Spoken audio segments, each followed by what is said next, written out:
On June 7, the Russian Air Force suffered the loss of another Su-35 fighter jet, marking the eighth fourth-generation aircraft Russia has lost since President Vladimir Putin launched what he calls a special military operation.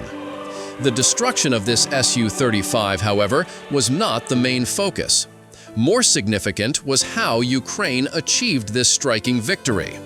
For months, Ukraine has systematically targeted one of the most critical assets in Putin's arsenal, focusing on Russia's limited fleet of A-50 airborne early warning aircraft. By eliminating these A-50s, Ukraine is effectively blinding Russia, stripping away its eyes in the sky. Specifically, on June 7, Ukraine shot down a Russian Su-35. Initial reports, such as those from Warzone, suggested Ukraine used an F-16 to accomplish this remarkable feat. Later corrections clarified that it was not an F-16, but a surface-to-air missile.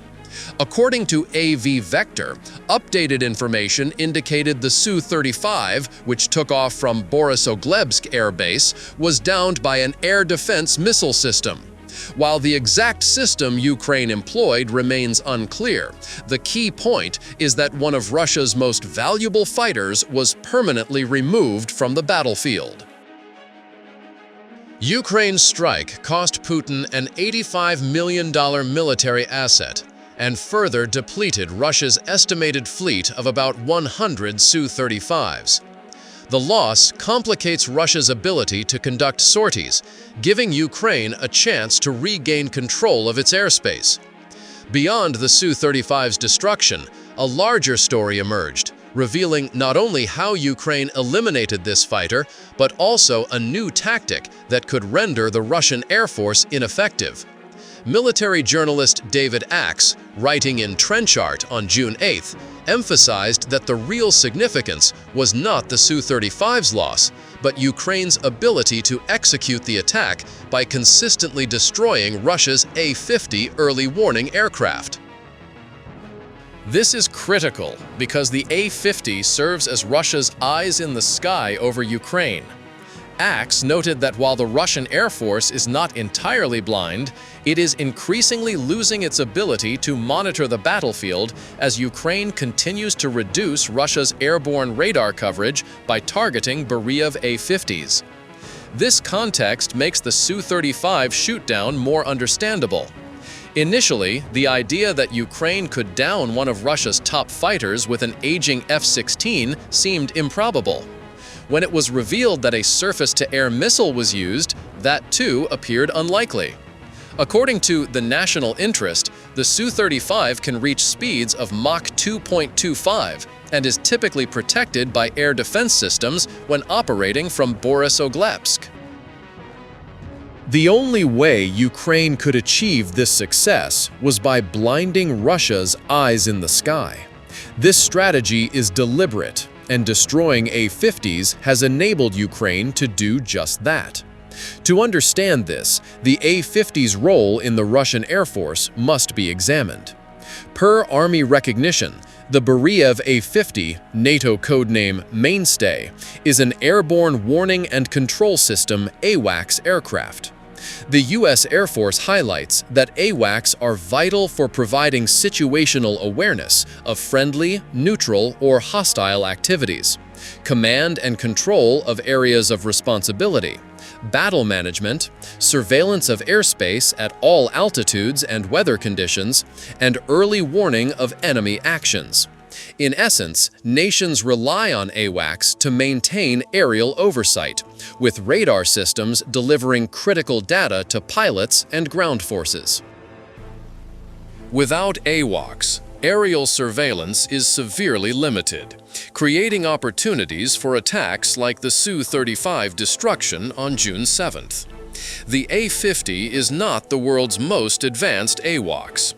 Army recognition notes it is a Soviet-era relic deployed by Putin in Ukraine, entering service in 1984. By 1992, Russia had produced 40 A-50s, but only 16 remained operational when Putin initiated his military campaign against Ukraine. This was already a challenge for Russia. With less than half of its A-50s remaining, Russia's ability to monitor Ukrainian forces has been significantly impaired. Each A-50 carries a crew of 15, with 10 dedicated to managing display and communication systems. This large crew is necessary to process data from the aircraft's surveillance radar, transmitted via an antenna mounted on a rotating dome atop the fuselage. Despite its age, the A-50 remains effective. Army recognition states it can operate and detect aerial activity in all weather and altitudes, with a service ceiling of 32,800 feet, conducting surveillance patrols and staying aloft for 7 hours and 40 minutes before refueling. However, patrol time and flight time differ. The A-50 is limited to a patrol time of 1 hour and 25 minutes, but compensates with a maximum speed of 500 miles per hour over a 3,100-mile range. Still, this speed is insufficient to evade Ukrainian missiles or fighters. That is not its primary purpose. The A-50 is designed to operate beyond the reach of both, using radar to provide detailed battlefield data. Army recognition explains that its sophisticated radar is part of an early warning and control system with multiple critical components. Inside the A-50 are digital computers, data acquisition and display systems, and sensitive encrypted communication equipment to relay collected data to other units. The aircraft also has self-defense systems, including decoys deployable against guided or unguided enemy weapons, allowing the A-50 to escape threats. According to Axe, A-50s typically operate behind the front lines of the Ukraine conflict, continuously scanning the skies. Russia keeps them as far from danger as possible, enabling them to track any Ukrainian missiles or aircraft threatening to breach the front. Picture it as an aircraft creating an invisible radar barrier. Threats detected by the A-50 can cross this barrier unharmed, but immediate detection allows Russia to prepare defenses against incoming dangers. That should have happened on June 7. When Ukraine's surface-to-air missile crossed the front near Kursk toward Borysoglebsk Air Base, Russia should have been aware and ready to intercept it with air defenses. That did not occur. No A-50 detected the incoming missile, meaning the Su-35 was unaware of the threat until it was too late. Flying high and adjusting positions as needed, Axe wrote, A-50s have helped Russian commanders track Ukraine's air force and detect Ukrainian missiles and drones minutes in advance. This support has been present since the invasion's early days. In November 2022, the Royal United Services Institute, RUSI, published a report analyzing air defense requirements for both Russian and Ukrainian air forces. RUSI noted that A-50s conducted an average of 2-3 sorties daily during the invasion's initial phase. Even then, the A-50 showed limited effectiveness as a force multiplier for Russia. First, Ukrainian forces found A-50s vulnerable to electronic attacks and reported consistent success in these efforts, a sign of the aircraft's age. Its outdated computer systems could not counter modern electronic warfare techniques, though Ukraine still faced challenges getting within range to apply them. Second, the report suggested that since Russian air operations relied on ground forces, surveillance data was often not directly relayed between A-50s and fighters or long-range air defense systems like the S-400. In other words, in November 2022, Russia did not use A-50s to alert air defense units about incoming threats. Russia did not need to. At that time, Ukraine lacked the capability to conduct attacks inside Russian territory. Much has changed since then. Ukraine's attacks on Russian soil are now routine, with the June 7 S-35 strike as a prime example. Thus, the A-50's role may have evolved since the war's early days. It still provides data to ground forces. However, these aircraft also patrol the front lines continuously to serve as an early warning system, enabling Russia to prepare domestic air defenses whenever Ukraine launches drone or missile attacks. Returning to the 2-3 daily sorties, Axe noted this was feasible because Russia deployed 9 A-50s in the invasion's early months. That is Russia's new problem. Ukraine quickly recognized the A-50's importance to Russia. Despite its age and vulnerability to electronic attacks, Ukraine ultimately decided the best way to counter Russia's eyes in the sky was to destroy them outright. A symbolic blow was struck directly at those eyes, ensuring they could no longer see what was coming. With those eyes gone, Ukraine discovered it could create safe aerial corridors through Russia's defenses to conduct more effective strikes into enemy territory. Ukraine's campaign against Russia's A-50s began in February 2023, when it damaged one on the ground in Belarus, a staging area for Russia's invasion. By January 2024, another A-50 was destroyed over the Sea of Azov, taken out by a Patriot missile per Axe. A month later, Ukraine reported a joint operation between its main intelligence directorate and Air Force, downing another A-50U over the Sea of Azov, using a Soviet-era S-200 system. This antiquated air defense system proved a surprisingly effective weapon for Ukraine. Then came the most recent A-50 destruction. In early June, Ukraine launched Operation Spiderweb, a masterpiece of Ukrainian ingenuity involving months of planning. Ukraine deployed dozens of quadcopter drones into Russia via specially designed storage units hidden on trucks. These storage units were concealed compartments to hide drones, per a June 2 war zone report. Ukraine disguised its trucks in Russian warehouses near key air bases. When ready to strike, they tricked Russian drivers into delivering the trucks to designated locations near target airfields. There, the concealed compartments opened and Ukraine's drones flew to the air bases.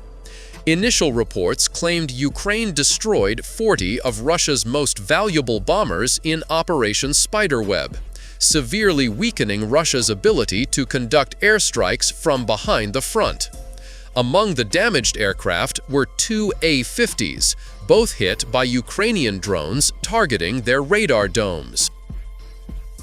Destroying 2 more Russian A-50s may be Ukraine's greatest long-term victory from Operation Spiderweb. Another pair of Russia's eyes in the sky was blinded, possibly permanently, further reducing Russia's ability to detect future Ukrainian air attacks. This creates a major problem for President Putin. He is running out of A-50s. According to Kyiv Independent, losing these aircraft costs Russia about $350 million per A-50. The report also noted that Kirill Opidanov, head of Ukraine's defense intelligence, stated Russia had only 6 A-50s left after the February 2024 Sea of Azov shootdown. Adding the 2 destroyed in Operation Spiderweb, Russia's count likely dropped to 4. David Axe offered a slightly different figure, suggesting Russia has up to 7 A-50s, though the actual number may be lower.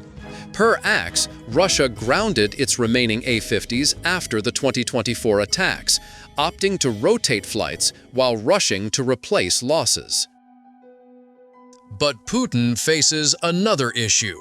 While attempting this rotation, he sent damaged A-50s to the Aviation Science and Technology Complex in Taganrog, a city on the Sea of Azov just 80 miles from the Ukraine conflict's front line, responsible for building and maintaining A-50s. Predictably, Ukraine struck the Taganrog facility in December 2024 using US-supplied ATACMS missiles alongside a swarm of drones. The attack hit Taganrog at 4 a.m. on December 11th, sparking a massive fire at the plant and causing power and heating outages in the city. Once again, Ukraine's clever approach to the war against Putin shone through. By eliminating A-50s, they partially blinded Russia's air control. At minimum, Russia cannot deploy more A-50s before the Ukraine conflict ends, as any facility attempting to do so becomes a Ukrainian target. With each A-50 costing $350 million to build, Russia faces the grim reality of losing some of its most valuable aircraft with no recourse. Putin's regime tried to respond. In March 2024, Warzone reported Russia planned to build more A-50s after the Sea of Azov losses. Described as desperate but necessary, the plan faltered because Russia lacks enough advanced AWACS units like the A-100 to deploy. That plan was quickly scrapped, Axe noted, and any chance of restarting it vanished when Ukraine struck Taganrog in December 2024. As a result, by this spring, the Russian Air Force may have only 6 or fewer operational A-50s, with no clear plan to deploy or replace them. This aligns with Budanov's 2024 claim of 6 or fewer A-50s, possibly including the 2 lost in Operation Spiderweb. Some sources suggest only 2 or 3 remain flight-ready. This underscores the broader impact on Russia. Losing so many eyes in the sky is detrimental because of what A-50s provide to Russian pilots, air defenses, and ground forces. Having only 2 or 3 ready is a critical issue for one simple reason. Russia needs at least 3 A-50 early warning orbits to cover the 680-mile front line of the Ukraine conflict. This aligns with Budanov's 2024 claim of 6 or fewer A-50s, possibly including the 2 lost in Operation Spiderweb. Some sources suggest only 2 or 3 remain flight-ready. This underscores the broader impact on Russia. Losing so many eyes in the sky is detrimental because of what A-50s provide to Russian pilots, air defenses, and ground forces. Having only 2 or 3 ready is a critical issue for one simple reason. Russia needs at least 3 A-50 early warning orbits to cover the 680-mile front line of the Ukraine conflict. However, those A-50s cannot stay airborne indefinitely and will eventually return, creating gaps again. Putin is now in a dilemma, unable to achieve optimal A-50 coverage. This is critical as Russia prepares a new summer offensive targeting Sumy via Kursk. Per Euromaidan Press, Russia has amassed 50,000 troops for the Sumy attack as of June 6th. The Guardian reported Russian forces are advancing toward the city, 200 miles northeast of Kyiv at this moment.